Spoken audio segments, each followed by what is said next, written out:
ದಾಳಿಯ ಬಳಿಕ ರೊಚ್ಚಿಗೆದ್ದ Iran. Israel ಸೇರಿ ಅಮೆರಿಕದ ವಾಯು ನೆಲೆಗಳನ್ನೇ ಇಲ್ಲಿ ಟಾರ್ಗೆಟ್ ಮಾಡಲಾಗ್ತಾ ಇದೆ. ಅಮೆರಿಕದ ವಾಯು ನೆಲೆ ಮೇಲೆ ಅಟ್ಯಾಕ್ ಮಾಡಲಾಗ್ತಾ ಇದೆ. ಇರಾನ್ನವರು ನಾವು ಯಾವುದಕ್ಕೂ ಜಗ್ಗಲ್ಲ ಬಗ್ಗಲ್ಲ ಅಂತ ಹೇಳ್ಕೊಂಡು ಅಟ್ಯಾಕ್ ಅನ್ನು ಮುಂದುವರಿಸಿದ್ದಾರೆ. ಕುವೈಟ್ನ ಅಮೆರಿಕ ಸೇನೆ ನೆಲೆ ಮೇಲೆ ದಾಳಿ ಆಗ್ತಾ ಇದೆ. ಜೆರುಸಲೇಂ, ಅಬುದಾಬಿ, ಮನಾಮಾ, ದುಬೈ ಮೇಲೆ ದಾಳಿಗಳು ಮುಂದುವರೆದಿದೆ. ಯಾಕಂದ್ರೆ ಈ ಎಲ್ಲ ಭಾಗದಲ್ಲೂ ಕೂಡ, ಈ ಎಲ್ಲ ಪ್ರದೇಶದಲ್ಲೂ ಕೂಡ ಅಮೆರಿಕದ ಸೇನಾ ನೆಲೆಗಳಿದೆ. ಸೊ ಇಲ್ಲಿ ಮೇನ್ಲಿ ಅಮೆರಿಕದ ವಾಯು ನೆಲೆ, ಸೇನಾ ನೆಲೆಗಳನ್ನೇ ಟಾರ್ಗೆಟ್ ಮಾಡ್ತಾ ಇದೆ ಇರಾನ್. ಪ್ರಮುಖವಾಗಿ ಜೆರುಸಲೇಂ, ಅಬುದಾಬಿ, ಮನಾಮಾ, ದುಬೈ ಇವರ ಮೇನ್ ಟಾರ್ಗೆಟ್. ಯಾಕಂದ್ರೆ ಆ ಭಾಗದ ಜನರನ್ನ, ಆ ನಾಗರಿಕರನ್ನ ಹತ್ಯೆ ಮಾಡುವಂತ ಟಾರ್ಗೆಟ್ ಇವರದಲ್ಲ. ಈ ಎಲ್ಲ ಭಾಗದಲ್ಲೂ ಕೂಡ ಅಮೆರಿಕದ ವಾಯು ನೆಲೆ, ಸೇನಾ ನೆಲೆ ಇದೆ. ಅದನ್ನ ಟಾರ್ಗೆಟ್ ಮಾಡುವಂತ ನಿಟ್ಟಿನಲ್ಲಿ ಆ ಒಂದು ಟಾರ್ಗೆಟ್ ಪಾಯಿಂಟ್ಗೆ ಅಟ್ಯಾಕ್ ಅನ್ನ ಮಾಡ್ತಾ ಇದ್ದಾರೆ. ದೋಹಾದಲ್ಲೂ ಕೂಡ ಪ್ರಬಲ ಸ್ಫೋಟದ ಸದ್ದು ಕೇಳಿ ಬರ್ತಾ ಇದೆ. ಅಮೆರಿಕ ವಾಯು ನೆಲೆ ಗುರಿಯಾಗಿಸಿ ಇರಾನ್ ಅಟ್ಯಾಕ್ ಮಾಡ್ತಾ ಇರೋದು ನೋಡ್ತಾ ಇರಬಹುದು. F-15 ವಿಮಾನವನ್ನ ಇರಾನ್ ಏನಿದೆ ಹೊಡೆದುರುಳಿಸಿದೆ. ಅಮೆರಿಕಗೆ ಸೇರಿರುವಂತದ್ದು ಇದು. ಕುವೈಟ್ನಲ್ಲಿ F-15 ವಿಮಾನವನ್ನ ಇರಾನ್ ಸೇನೆ ಏನಿದೆ ಹೊಡೆದುರುಳಿಸಿದೆ. F-15 ವಿಮಾನ, ಅದರಲ್ಲಿದ್ದಂತಹ ಪೈಲಟ್ ಲಕ್ಕಿಲಿ ಬಚಾವ್ ಆಗಿದ್ದಾನೆ. ನೀವು ಸ್ಕ್ರೀನ್ ಅಲ್ಲಿ ನೋಡ್ತಾ ಇರಬಹುದು. ಕುವೈಟ್ನ ದೃಶ್ಯ ಇದು. F-15 ಫೈಟರ್ ಜೆಟ್ ಏನಿದೆ ಆಕಾಶದಲ್ಲಿ ಹಾರಾಡ್ತಿದ್ದಂತಹ ಸಂದರ್ಭದಲ್ಲಿ ಆ ಒಂದು F-15 ಫೈಟರ್ ಜೆಟ್ ಅನ್ನೇ ಟಾರ್ಗೆಟ್ ಮಾಡಿಕೊಂಡು ಇರಾನ್ ಸೇನೆ ಅಟ್ಯಾಕ್ ಅನ್ನ ಮಾಡಿ ಸಕ್ಸಸ್ಫುಲ್ಲಿ ಆ F-15 ಫೈಟರ್ ಜೆಟ್ ವಿಮಾನವನ್ನ ಹೊಡೆದುರುಳಿಸಿದೆ. ನೋಡ್ತಾ ಇರಬಹುದು ಎಷ್ಟು ದೊಡ್ಡ ಮಟ್ಟಿಗೆ ಇಲ್ಲಿ ದಾಳಿಗಳಾಗ್ತಾ ಇದೆ ಅಂತ. ಕುವೈತ್ ಇರಬಹುದು, ಅಬುದಾಬಿ ಇರಬಹುದು, ದುಬೈ ಇರಬಹುದು, UAE ಇರಬಹುದು, ಕತಾರ್ ಇರಬಹುದು, ಇವರೆಲ್ಲರೂ ಕೂಡ ಹೇಳಿದ್ದು ಒಂದೇ, ಏನಪ್ಪಾ ಅಂತಂದ್ರೆ ನಮ್ಮ ನೆಲೆಯನ್ನ, ನಮ್ಮ ನೆಲವನ್ನ ನೀವು ಯುದ್ಧಕ್ಕೆ ಬಳಸ್ಕೊಳ್ಬಾರ್ದು ಅಂತ. ಬಟ್ ಇಲ್ಲಿ ಇರಾನ್ ಏನಿದೆ ಆ ಭಾಗದಲ್ಲಿದ್ದಂತಹ ವಾಯು ನೆಲೆ ಇರಬಹುದು, ಸೇನಾ ನೆಲೆ ಇರಬಹುದು, ಅಮೆರಿಕ ಮತ್ತು ಇಸ್ರೇಲ್ಗೆ ಸಂಬಂಧಪಟ್ಟಂತ ಇದನ್ನೇ ಟಾರ್ಗೆಟ್ ಮಾಡ್ಕೊಂಡು ಅಟ್ಯಾಕ್ ಮಾಡ್ತಾ ಇದೆ. ಬಟ್ ಇಲ್ಲಿ ಏನೂ ತಪ್ಪು ಮಾಡದಿರುವಂತಹ ನಾಗರಿಕರ ಸಾವುಗಳಾಗ್ತಾ ಇದೆ.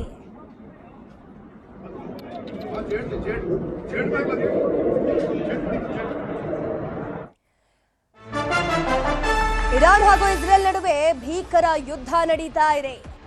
ಈ ಸಂದರ್ಭದಲ್ಲಿ ದುಬೈನಲ್ಲಿ ಸಾಕಷ್ಟು ಕನ್ನಡಿಗರು ಸಿಕ್ಕಾಕೊಂಡು ಪರದಾಟವನ್ನು ನಡೆಸ್ತಾ ಇದ್ದಾರೆ. ದುಬೈನಲ್ಲಿ ಸಿಲುಕಿರುತ್ತಾರೆ ಅರಸೀಕೆರೆ ಮೂಲದ ಶಿವು. ಇವರು ವಿಶ್ವ ವ್ಯಾಪಾರಸ್ಥರ ಸಮ್ಮೇಳನಕ್ಕೆ ಹೋಗಿರ್ತಾರೆ. ಸೊ ಆ ಸಂದರ್ಭದಲ್ಲಿ ಅಲ್ಲೊಂದಷ್ಟು ಕಾರ್ಯಕ್ರಮ ಇರುತ್ತೆ, ಹಾಗಾಗಿ ಅವರು ಅಲ್ಲೇ ತಂದ್ಕೊಂಡಿರ್ತಾರೆ. ಸದ್ಯಕ್ಕೆ ಶಿವಿನ ಕುಟುಂಬಸ್ಥರು ಏನಿದ್ದಾರೆ ಆತಂಕದಲ್ಲಿದ್ದಾರೆ. ಶಿವಗೆ ಕರೆ ಮಾಡಿ ಧೈರ್ಯವನ್ನು ತುಂಬಿದ್ದಾರೆ ಶಾಸಕ ಶಿವಲಿಂಗೇಗೌಡ. ಎಲ್ಲರೂ ಕೂಡ ಸುರಕ್ಷಿತವಾಗಿ ವಾಪಸ್ ಬನ್ನಿ ಅಂತ ಶಿವಲಿಂಗೇಗೌಡ ವಿಡಿಯೋ ಕಾಲ್ ಮೂಲಕ ಮಾತನಾಡಿದ್ದಾರೆ. ಕರ್ನಾಟಕಕ್ಕೆ ಎಷ್ಟು ಜನ ಜಯದೇವು, ಪ್ರವೀಣ್ ಎಲ್ಲ ಬಂದಿದ್ರು. ಈ ವಿಜಯರತ್ನ ವಾದಿಗೆ ಬಂದಿದ್ವಿ. ಹಾಗಾಗಿ ಆನಂದ್ ಸಂಕೇಶ್ವರ್ ಅವ್ರ ಜೊತೆಲಿದ್ದಾರೆ. ಟೌನ್ ಡೌನ್ ಅಂತೇಳಿ ಆ ಹೋಟೆಲ್ ಉಳ್ಕೊಂಡಿದೀವಿ. ನಿನ್ನೆ ಸ್ವಲ್ಪ ನಮ್ ಫಂಕ್ಷನ್ ನಡಿಬೇಕಾದ್ರೆ 2-3 ಕಡೆ ದಾಳಿ ಆಯ್ತು, ಸೌಂಡ್ ಇತ್ತು. ನಾವು ಉಳಿದಿರೋದಕ್ಕೆ ಒಂದು 1000 ಮೀಟರ್ ಅಲ್ಲಿ ಆಗಿರೋದು ದಾಳಿ. ಅಯ್ಯೋ ಶಿವನೇ. ಹಾಗಾಗಿ ನೋಡ್ಬೇಕು ಇವತ್ತು ಏನ್ ಸ್ಟೆಪ್ ತಗೊಂತಾರೆ ಅನ್ನೋದ್ರ ಮೇಲೆ ಡಿಪೆಂಡ್ ಆಗುತ್ತೆ ಸರ್. ಇಲ್ಲ, ಮುಖ್ಯಮಂತ್ರಿಗಳು ಹೇಳ್ತಾ ಇದ್ರು ಕರ್ನಾಟಕಕ್ಕೆ ಎಷ್ಟು ಜನ ಇದ್ದಾರೆ ಅವ್ರನ್ನೆಲ್ಲ ಕರ್ಸಕ್ಕೆ ವಿಶೇಷವಾದ ಏರ್ಪಾಡು ಮಾಡಿದೀನಿ ಅಂತ ಹೇಳ್ತಾ ಇದ್ರು. ಮತ್ತೆ ಮಾಡ್ತಾರೆ ಅಂತ ಕಾಣುತ್ತೆ ಅಲ್ಲಿ. ಇವರು ಮಾಡ್ತಾ ಇದಾರೆ. ಏನೋ ದೇವ್ರು ಒಳ್ಳೇದ್ ಮಾಡ್ಲಿ ಸರ್, ಏನು ಇದು ಆಗ್ದಂಗೆ ವಾಪಸ್ ಬನ್ನಿ ಸರ್, ಬನ್ನಿ. ದೇವ್ರು ಒಳ್ಳೇದ್ ಮಾಡ್ಲಿ ಸರ್. ನಿಮ್ಗೆ ನಿಮ್ಮ ಸೇವೆ ಅರಸೀಕೆರೆಗೆ ಅವಶ್ಯಕತೆ ಇದೆ, ಏನು ಬನ್ನಿ ಸರ್, ದೇವ್ರು ಒಳ್ಳೇದ್ ಮಾಡ್ಲಿ. ದೇವ್ರು ದುಬೈನಲ್ಲಿ ಸಿಕ್ಕಾಕೊಂಡಿದ್ದಾರೆ ಶಿವಮೊಗ್ಗದ ಉದ್ಯಮಿ. ಶಿವಮೊಗ್ಗದ ಶಿಕಾರಿಪುರದ ಪ್ರದೀಪ್ ಮತ್ತು ಅವರ ಪತ್ನಿ ದುಬೈಗೆ ಅಂತ ಹೋಗಿರ್ತಾರೆ. ಈ ಪ್ರದೀಪ್ ಜೊತೆಗೆ 70ಕ್ಕೂ ಹೆಚ್ಚು ಕನ್ನಡಿಗರು ದುಬೈನಲ್ಲೇ ಲಾಕ್ ಆಗಿದ್ದಾರೆ. 70ಕ್ಕೂ ಹೆಚ್ಚು ಕನ್ನಡಿಗರಲ್ಲಿ ಸಿಕ್ಕಾಕೊಂಡಿರೋದು. ಅವಾರ್ಡ್ ಕಾರ್ಯಕ್ರಮಕ್ಕೆ ಪ್ರದೀಪ್ ದಂಪತಿ ಹೋಗಿರ್ತಾರೆ, ಪ್ರದೀಪ್ ಮತ್ತು ಅವರ ಪತ್ನಿ. ನಿನ್ನೆ ಭಾರತಕ್ಕೆ ಅವರು ವಾಪಸ್ ಬರಬೇಕಿತ್ತು. ಪ್ರದೀಪ್ ದಂಪತಿ ಅವಾರ್ಡ್ ಫಂಕ್ಷನ್ಗೆ ಅಂತ ಹೋಗಿರ್ತಾರೆ, ಸಿಕ್ಕಾಕೊಂಡಿದ್ದಾರೆ. ಅವ್ರ ಜೊತೆ 70ಕ್ಕೂ ಹೆಚ್ಚು ಕನ್ನಡಿಗರಿದ್ದಾರೆ. ನಿನ್ನೆ ಬರಬೇಕಿತ್ತು, ವಿಮಾನ ರದ್ದಾದ ಹಿನ್ನೆಲೆಯಲ್ಲಿ ದುಬೈನ ಹೋಟೆಲ್ನಲ್ಲೇ ವಾಸ್ತವ್ಯವನ್ನ ಹೂಡಿದ್ದಾರೆ. ನೋಡ್ತಾ ಇರಬಹುದು ಸ್ಕ್ರೀನ್ ನಲ್ಲಿ ಇದೇ ದಂಪತಿಗಳು ಪ್ರದೀಪ್ ಮತ್ತು ಅವರ ಪತ್ನಿ ಒಂದು ಅವಾರ್ಡ್ ಕಾರ್ಯಕ್ರಮಕ್ಕೆ ಹೋಗಿ ಈಗ ಸಿಕ್ಕಾಕೊಂಡಿದ್ದಾರೆ. ಲಕ್ಕಿಲಿ ಸೇಫ್ ಆಗಿದ್ದಾರೆ. ರಿಟರ್ನ್ ಫ್ಲೈಟ್ ಇತ್ತು, ಬಟ್ ಫ್ಲೈಟ್ ಏರ್ಪೋರ್ಟ್ ಎಲ್ಲ ಕ್ಲೋಸ್ ಆಗಿರೋದ್ರಿಂದ ಫ್ಲೈಟ್ ರದ್ದಾಗಿದೆ. ಬಟ್ ಏನೂ ಇಲ್ಲ, ಇಲ್ಲಿ ಏನೂ ತೊಂದರೆ ಕೊಡೋ ಅವಶ್ಯಕತೆ ಇಲ್ಲ. ಎಲ್ಲ ಕರ್ನಾಟಕದಿಂದ 35 ಜನ ಬಂದಿದ್ವಿ. ಅದರಲ್ಲಿ ಈಗ ಬಿಜಾಪುರದವರು, ಅರಸೀಕೆರೆಯವರು, ಚಿತ್ರದುರ್ಗದವರು, ನಾನು ಶಿವಮೊಗ್ಗದವರು ಬಂದಿದ್ವಿ. ಬಟ್ ಏನು ತೊಂದರೆ ಯಾರು ನಮ್ಮ ಕರ್ನಾಟಕದವರು ಗಾಬರಿ ಪಡೋ ಅವಶ್ಯಕತೆ ಏನೂ ಇಲ್ಲ. ಯಾಕಂದ್ರೆ ದುಬೈ ಸೇಫ್ ಇದೆ. ಇವತ್ತೆಲ್ಲ ಮಾರ್ಕೆಟಿಗೆಲ್ಲ ಅಡ್ಡಾಡಿ ಬಂದಿದ್ದೀವಿ, ಏನು ತೊಂದರೆ ಇಲ್ಲ. ಈಗ ಫ್ಯೂಚರ್ ಆಫ್ ಮ್ಯೂಸಿಯಂ ಎದುರುಗಡೆ ಇರೋ hotel millennium hotel down town ಅಲ್ಲೇ ಇದ್ದೀವಿ. ಏನು ಗಾಬರಿ ಪಡೋ ಅವಶ್ಯಕತೆ ಏನೂ ಇಲ್ಲ. ಯಾರು ಪ್ಯಾನಿಕ್ ಆಗೋ ಅವಶ್ಯಕತೆ ಏನೂ ಇಲ್ಲ. ಆರಾಮಾಗಿ ಸೇಫ್ ಆಗಿದ್ವಿ. ಏರ್ ಸ್ಪೇಸ್ ಓಪನ್ ಆಗ್ತಿದ್ದಂಗೆ ನಾವು ಮತ್ತೆ ಇಂಡಿಯಾಕ್ಕೆ ಬರ್ತೀವಿ ಅಂತ ಹೇಳ್ತೀವಿ. ಕರ್ನಾಟಕದಿಂದ 35 ಇದ್ರ ಬಗ್ಗೆ ನಮ್ಮ ಜೊತೆ ಮಾತನಾಡೋದಕ್ಕೆ ಬಹ್ರೇನ್ನಿಂದ ನೇರ ಸಂಪರ್ಕದಲ್ಲಿ ಸಫಾನ್ ಅನ್ನೋರು ಲೈವ್ ನಲ್ಲಿ ಜಾಯ್ನ್ ಆಗಿದ್ದಾರೆ. ಸಫಾನ್, ಸದ್ಯಕ್ಕೆ ಹೇಗಿದ್ದೀರಾ? ಅಲ್ಲಿನ ಪರಿಸ್ಥಿತಿ ಯಾವ ರೀತಿ ಇದೆ ಸಫಾನ್? ಆಕ್ಚುಲಿ ನಾವು ಇದುವರೆಗೂ ಚೆನ್ನಾಗಿದ್ದೇವೆ, ಆದ್ರೆ ಕೆಲವೊಂದು ಆತಂಕ ಇದೆ ನಮ್ಗೆ ಏನಾಗುತ್ತೆ ಅಂತ. ನಿನ್ನೆ ರಾತ್ರಿ ನಮ್ಗೆ ಒಂದು ಮೆಸೇಜ್ ಬಂದಿತ್ತು, ಏನು ಒಮಾನ್ ಮಧ್ಯಸ್ಥಿಕೆಯಲ್ಲಿ ಇರಾನ್ ಮತ್ತೆ ಇಸ್ರೇಲ್ ಮತ್ತೆ ಬೇರೆ ಗಲ್ಫ್ ದೇಶಗಳ ಪ್ರತಿನಿಧಿಗಳ ಏನು ಮಾತುಕತೆ ಇದೆ, ಸಂಧಾನ ಮಾತುಕತೆ ಅಂತ. ಸೊ ಅದು ಆಕ್ಚುಲಿ ಎಷ್ಟರ ಮಟ್ಟಿಗೆ ನಡೆದಿದೆ ಅಥವಾ ನಡೆದಿಲ್ವ ಅನ್ನುವಂತ ಒಂದು ಸ್ಪಷ್ಟತೆ ನಮ್ಗಿಲ್ಲ. ಸೊ ನಿನ್ನೆ ರಾತ್ರಿ ಕೂಡ ನಾವು ಸರಿಯಾಗಿ ನಿದ್ರೆ ಮಾಡ್ಲಿಲ್ಲ. ಅಂದ್ರೆ ಆಗಾಗ ಮೊಬೈಲ್ಗೆ ನಮ್ಗೆ ಅಲರ್ಟ್ಗಳು ಬರ್ತಾ ಇರುತ್ತೆ, ಮತ್ತೆ ನಮ್ಗೆ ಇದಾಗ್ತಾ ಇರುತ್ತೆ, ನಮ್ಗೆ ಅಲರ್ಟ್ಗಳು ಬರ್ತಾ ನಾವು ಸೈರನ್ ಮೊಳಗ್ತಾ ಇರುತ್ತೆ. ನಂತರ ಸೈರನ್ ಮೊಳಗಿದಾಗ ನಾವು ಹೊರಗಡೆ ಹೋಗಿ ನೋಡಿದಾಗ ಮಿಸೈಲ್ಗಳ ದಾಳಿಗಳು ನಡೀತಾ ಇದೆ. ಮತ್ತೊಂದು ಸ್ಪಷ್ಟವಾಗಿ ಗಮನಿಸಬೇಕು ಮೇಡಮ್, ನೀವು ಕೂಡ ಹಾಗೇನೆ ನ್ಯೂಸ್ ಬಿತ್ತರಿಸುವಾಗ ದಯವಿಟ್ಟು ಯಾವುದೇ ರೀತಿಯ ಪ್ಯಾನಿಕ್ ಆಗದಿರೋ ರೀತಿಯಲ್ಲಿ ನ್ಯೂಸ್ ಬಿತ್ತರಿಸಿ. ಯಾಕೆಂದ್ರೆ ನಮ್ಮ ಕುಟುಂಬಿಕರು, ನಮ್ಮ ಹೆಂಡತಿ ಮಕ್ಕಳು, ತಂದೆ ತಾಯಿಗಳೆಲ್ಲ ಅವರೆಲ್ಲ ನಮ್ಮಷ್ಟು ಧೈರ್ಯಗಾರರು ಅಂತ ಹೇಳಲಿಕ್ಕೆ ನಮ್ಗೆ ಸಾಧ್ಯ ಇಲ್ಲ. ಅವರು ಈ ನ್ಯೂಸ್ ಚಾನೆಲ್ಗಳನ್ನೇ ನೋಡುದು. ದಯವಿಟ್ಟು ಅದನ್ನೊಂದು ಮೈಂಡ್ ಅಲ್ಲಿ ಇಟ್ಕೊಳ್ಬೇಕು. ಬಹರೇನ್ನ ಬಗ್ಗೆ ಹೇಳುದಾದ್ರೆ, ಇಲ್ಲಿ ಯಾವುದೇ ರೀತಿಯ ನಾವು ಆಕ್ಚುಲಿ ನಮ್ಗೆ ತುಂಬಾ ಒಂದು ದೊಡ್ಡ ಮಟ್ಟದ ವಿಶ್ವಾಸ ಇದೆ ನಮ್ಗೆ, ಇಲ್ಲಿನ ನಿವಾಸಿಗಳಿಗಾಗಿರ್ಬೋದು ಅನಿವಾಸಿಗಳ ಯಾವುದೇ ರೀತಿಯ ತೊಂದರೆ ಆಗಲ್ಲ ಅಂತ ಹೇಳಿ. ಮತ್ತೆ ಬಿಲ್ಡಿಂಗ್ಗಳು ಒಂದಲ್ಲ ಎಷ್ಟೇ ಉರುಳಿದ್ರು ಕೂಡ ಇವರು ಮತ್ತೆ ಅದು ಮಾಡಬಹುದು. ಆಕ್ಚುಲಿ ಅಷ್ಟೊಂದು ಸಂಪದ್ಭರಿತ ದೇಶ, ಮತ್ತೆ ದೇಶವಾಸಿಗಳಿಗೆಲ್ಲ ಏನು ಆಗಲ್ಲ ಅನ್ನುವಂತಹ ಮಾತನ್ನು ಇರಾನ್ ಕೂಡ ಹೇಳಿದೆ. ನಮ್ಮ ಟಾರ್ಗೆಟ್ ಇರೋದು ಬಹ್ರೈನ್ ಅಲ್ಲ, ಯಾವುದೇ ರೀತಿಯ ಗಲ್ಫ್ ಕಂಟ್ರಿ ಅಲ್ಲ. ಅವರು ಅಮೆರಿಕಾಗೆ ಕೂಡ ಇದೊಂಥರ ಕುತಂತ್ರಿ ಬುದ್ಧಿಗೆ ತಕ್ಕ ಮಟ್ಟಿನ ಪಾಠ ಅಂತ ಕೂಡ ನಾವು ಇದನ್ನು ಅರ್ಥ ಮಾಡ್ಕೊಳ್ಬೇಕು. ಯಾಕಂದ್ರೆ ತಾನು ನಡೆದದ್ದೇ ದಾರಿ, ತನ್ನದೇ ಸರ್ವಾಧಿಕಾರ ಅನ್ನುವಂತ ಧೋರಣೆ ಇದ್ದಂತಹ ಅಮೆರಿಕಾಗೆ ಬಹಳಷ್ಟು ಏಟನ್ನು ನೀಡಿದೆ ಈಗಾಗಲೇ ಇರಾನ್. ನೋಡಿ, ಅರಬ್ ದೇಶದಲ್ಲಿರುವಂತಹ ಅಷ್ಟೊಂದು ದೊಡ್ಡ ಮಟ್ಟದ ಏನು ಬೇಸ್ಗಳಿಗೆಲ್ಲ ಅನಾಯಾಸವಾಗಿ ದಾಳಿ ಮಾಡುತ್ತೆ ಅಂದ್ರೆ ಅವರ ಸೇನಾ ಬಲ, ಅವರಲ್ಲಿರುವಂತಹ ಮಿಸೈಲ್ಗಳ ಇದು ಎಷ್ಟರ ಮಟ್ಟಿಗೆ ಬಲಿಷ್ಠ ಆಗಿರ್ಬೋದು ಅನ್ನೋದನ್ನು ಕೂಡ ನಾವು ಆಲೋಚನೆ ಮಾಡಬೇಕು.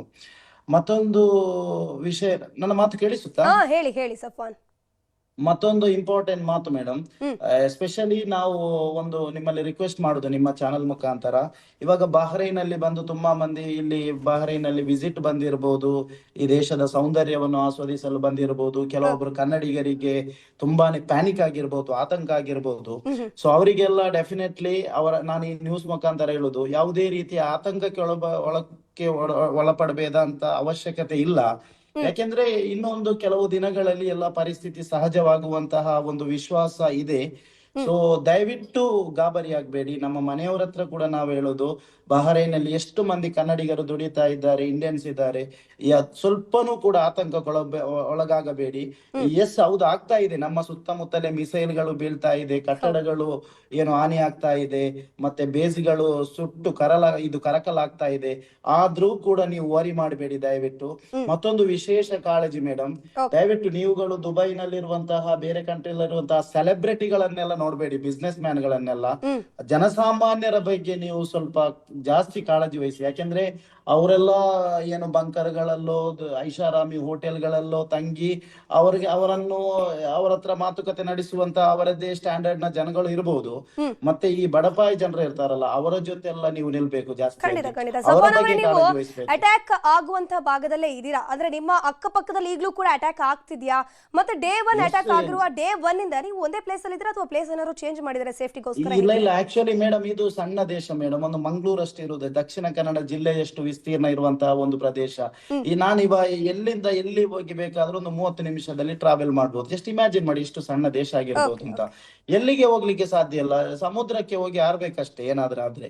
ಏನು ನಮ್ಗೆ ಒಂದು ವೇನೇ ಇಲ್ಲ. ಸುತ್ತಮುತ್ತಲಿನ ದೇಶಗಳೆಲ್ಲ ತುಂಬಾನೇ ಏನು ಬ್ರದರ್ಸ್ ದೇಶ, ಅಂದ್ರೆ ಸೌದಿ ಅರೇಬಿಯಾ ಆಗಿರ್ಬೋದು, ದುಬೈ ಆಗಿರ್ಬೋದು, ಕತಾರ್ ಆಗಿರ್ಬೋದು, ಇದೆಲ್ಲ ನಮ್ಮ ನೇಬರ್ಸ್ ದೇಶ. ಅಂದ್ರೆ ಎಲ್ಲ ಇಸ್ಲಾಮಿಕ್ ಕಂಟ್ರಿ, ಅಣ್ಣ ತಮ್ಮಂದಿರಂತೆ ಇರುವಂತಹ ದೇಶ.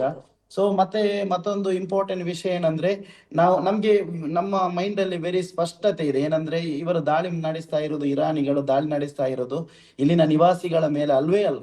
ಅದು ಆಕ್ಚುಲಿ ಅಲ್ವೇ ಅಲ್ಲ ಅಂತ ಹೇಳೋದಕ್ಕೆ ರೀಸನ್ ಇದೆ. ಇವಾಗ ಇದು ವಾರ್ ಸ್ಟಾರ್ಟ್ ಆಗಿ 2-3ನೇ ದಿನ ಇದು. ನಿನ್ನೆ ಅಲ್ಲ, ಮೊನ್ನೆ ಬೆಳಿಗ್ಗೆ 10 ಗಂಟೆಗೆ ಸ್ಟಾರ್ಟ್ ಆಗಿರೋದು. ಯಾವುದೇ ರೀತಿಯ ಜೀವಹಾನಿ ಆಗಿರುವಂತಹ ವಿಷಯಗಳು ನಮ್ಮ ಹಾಗಾದ್ರೆ ಈ ಅಟ್ಯಾಕ್ ಗಳಲ್ಲಿ ಯಾವುದು ಕೂಡ ಸಾವು ನೋವು ಆಗಿಲ್ಲ ಹಾಗಾದ್ರೆ ಕನ್ಫರ್ಮ್ ಬಹರೇನ್ ಅಥವಾ ಅಕ್ಕಪಕ್ಕ ಆಗಿಲ್ಲ ಅಂತ ಹೇಳ್ಬೋದು. ನಿನ್ನೆ ಮಾತ್ರ ನೈಟ್ ಮಿನಾ ಸಲ್ಮಾನ್ ಅನ್ನುವಂತ ಪ್ಲೇಸ್ ಅಲ್ಲಿ ಪೋರ್ಟ್ ಇದೆ, ಬಂದರು, ಅಲ್ಲಿಗೆ ಮಿಸೈಲ್ ದಾಳಿ ಮಾಡಿ ವಿದೇಶಿ ಕಾರ್ಮಿಕ ಒಬ್ರು, ಅದು ಕೂಡ ನಾವು ಸಾವನ್ನು ನಿಜವಾಗಿಯೂ ತುಂಬಾ ದುಃಖಕರ. ಅದು ನಮ್ಮನ್ನು ಚಿಂತೆಗೀಡ ಮಾಡುವಂತಹ ಒಂದು ವಿಷಯನೇ. ಆದ್ರೂ ಕೂಡ ದೊಡ್ಡ ಮಟ್ಟಿನ ಹಾನಿ ಆಗಿಲ್ಲ ಅಂತ ಹೇಳ್ಬೋದು. ಕಾರಣ ಇಷ್ಟೊಂದು ಸುಮಾರು 15 ಲಕ್ಷ ಜನರಿದ್ದಾರೆ ಈ ದೇಶದಲ್ಲಿ. ಸಣ್ಣ ದೇಶ ಆದ್ರೂ ಕೂಡ ಅಭಿವೃದ್ಧಿಯಲ್ಲಿ ನೋಡೋದಿದ್ರು ಮತ್ತೆ ಎಲ್ಲಾ ವಿಷಯದಲ್ಲೂ ಕೂಡ ಪ್ರಪಂಚದಲ್ಲೇ ಒಂದು ಅದ್ಭುತ ದೇಶ ಇದು. ಮಲ್ಟಿ ಕಲ್ಚರಲ್ ದೇಶ. ನಾವು ಅರ್ಥ ಮಾಡ್ಬೇಕು, ಇಲ್ಲಿ ಮುಸ್ಲಿಂ ದೇಶ ಅಂತ ನೀವು ಯಾರಾದ್ರೂ ಹೇಳಿದ್ರೆ ಬಹುಶಃ ಅದು ತಪ್ಪಾಗ್ಬೋದು. ಯಾಕಂದ್ರೆ ಈ ಕಂಟ್ರಿಯಲ್ಲಿ ದೇವಸ್ಥಾನ ಇದೆ, ಚರ್ಚ್ಗಳಿದೆ, ಮಸೀದಿಗಳಿದೆ. ಎಲ್ಲಾ ಜಾತಿ ಧರ್ಮದ ಎಲ್ಲಾ ದೇಶಗಳ ಜನರು ಇಲ್ಲಿ ಬಂದು ಅನ್ಯೋನ್ಯತೆಯಿಂದ ಬಾಳುವಂತಹ ಒಂದು ದೇಶ ಇದು. ಮತ್ತೆ ಸ್ಪೆಷಲಿ ಬಹರೈನ್ ನಲ್ಲಿರುವಂತಹ ಕನ್ನಡಿಗರಿಗೆ ನಾನೊಂದು ಮಾತು ಹೇಳ್ತಾ ಇದ್ದೇನೆ. ಸೊ ಡೆಫಿನೆಟ್ಲಿ ನೀವು ಆತಂಕಕ್ಕೆ ಒಳಗಾಗ್ಲೇಬೇಡಿ, ನಿಮ್ಮ ಕುಟುಂಬಕ್ಕೆ ಇದು ಕುಟುಂಬಿಕರಲ್ಲ. ಸೊ ಇನ್ನೊಂದು ಈ 1-2 ದಿನಗಳಲ್ಲಿ ಪರಿಸ್ಥಿತಿ ಸಹಜ ಮಟ್ಟಿಗೆ ಬಂದು ಏರ್ಪೋರ್ಟ್ಗಳೆಲ್ಲ ಸಹಜವಾಗಿ ಅದರ ಪ್ರಕ್ರಿಯೆಗಳನ್ನು ಶುರು ಮಾಡಿ ನಮ್ಗೆ ಅರ್ಜೆಂಟ್ ಇದ್ರೆ ಊರಿಗೆ ಕೂಡ ತೆರಳುವಂತಹ ವ್ಯವಸ್ಥೆಗಳನ್ನು ಮಾಡಬಹುದು ಅನ್ನುವಂತಹ ನ್ಯೂಸ್ಗಳು ಕೂಡ ಹರಿದಾಡ್ತಾ ಇದೆ. ಮತ್ತೆ ಸ್ಪೆಷಲಿ ನಮ್ಗೆ ಈಗ ಗಲ್ಫ್ ಕಂಟ್ರಿನ ಆಡಳಿತಾಧಿಕಾರಿಗಳ ಮೇಲೆ, ಅದಕ್ಕಿಂತಲೂ ಜಾಸ್ತಿ ನಮ್ಮ ದೇಶದ ಪ್ರಧಾನಿಗಳ ಮೇಲೆ, ನಮ್ಮ ರಾಜ್ಯದ ಮುಖ್ಯಮಂತ್ರಿಗಳು, ಜನಪರ ಇರುವವರು, ಸಿದ್ದರಾಮಯ್ಯ ಸರ್ ಅವರ ಮೇಲೆ ಕೂಡ ನಮ್ಗೆ ಒಳ್ಳೆ ವಿಶ್ವಾಸ ಇದೆ. ಕನ್ನಡಿಗರ ಸುರಕ್ಷತೆಗಾಗಿ ಕ್ರಮಗಳನ್ನು ಕೈಗೊಳ್ಳಬಹುದು ಅಂತ.